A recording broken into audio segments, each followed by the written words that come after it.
What if everything you have ever been through was never random? And what if the pain you tried to forget, the struggles you questioned, and the moments you felt abandoned were all quietly shaping something deeper within you?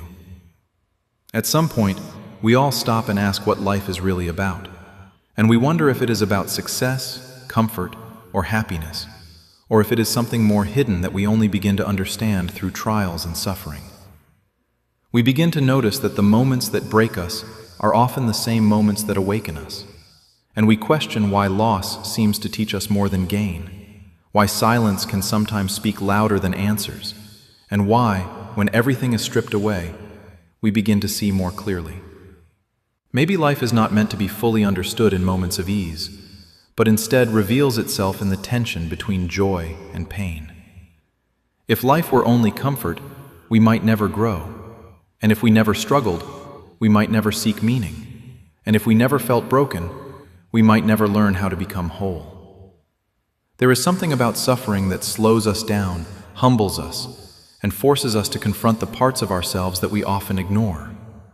This leads us to ask whether suffering is meaningless, or if it is a language that speaks not to destroy us, but to refine us.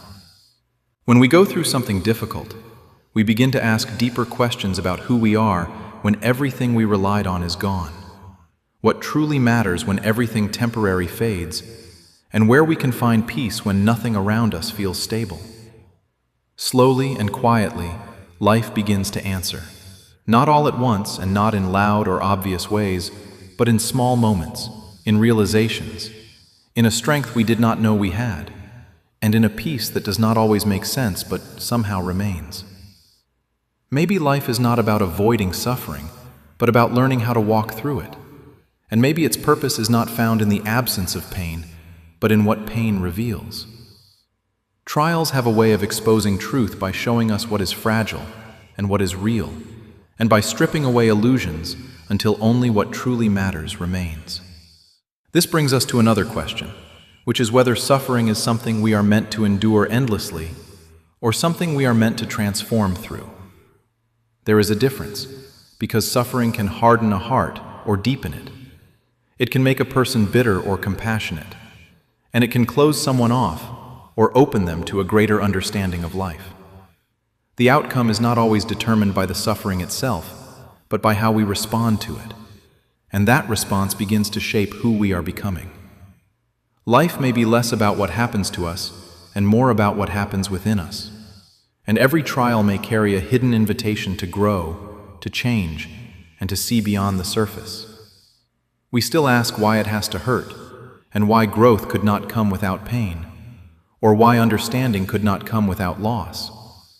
But some truths are not learned through explanation alone, and instead must be lived, felt, experienced, and understood over time. Perhaps life is not a problem to solve, but a journey to walk, where every step, even the painful ones, carries meaning, even when we cannot see it or understand it. It is possible that the trials we face are not signs that life is against us, but signs that something within us is being awakened. When we find ourselves in moments of struggle, we can begin to ask what this is trying to teach us, what is being formed within us, and who we are becoming through it.